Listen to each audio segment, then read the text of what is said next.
Hello అందరికీ నమస్కారం. మనకెంతో ఇష్టమైన వినాయక చవితి రాబోతుంది. ఏ పని మొదలుపెట్టినా ముందు గణపతిని పూజించాలి అనే ఆచారం మనది. ఎందుకంటే ఆయన విఘ్నాలను తొలగించే వినాయక స్వామి కాబట్టి.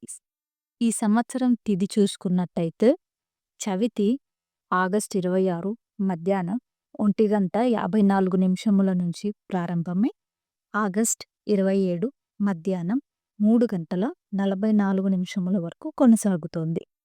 వినాయక పూజకి మంచి సమయం వచ్చేసి ఆగస్ట్ 27 ఉదయం 11:05 నుండి మధ్యాహ్నం 1:40 వరకు.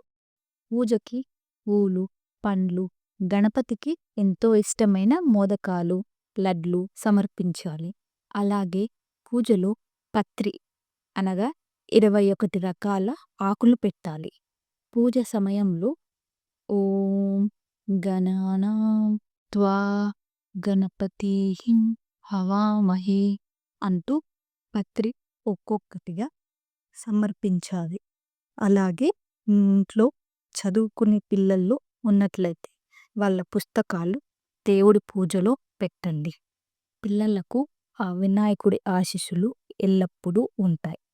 దీపారాధన చేసి హారతివ్వండి. తరువాత మీ అనుకూలతకు తగ్గట్టు 3, 5, 7, 9 లేదా 11 రోజుల్లో నిమజ్జనం చేయండి. మీరు మీ కుటుంబ సభ్యులందరూ బాగుండాలి, వినాయక చవితి బాగా జరుపుకోవాలని కోరుకుంటున్నాను.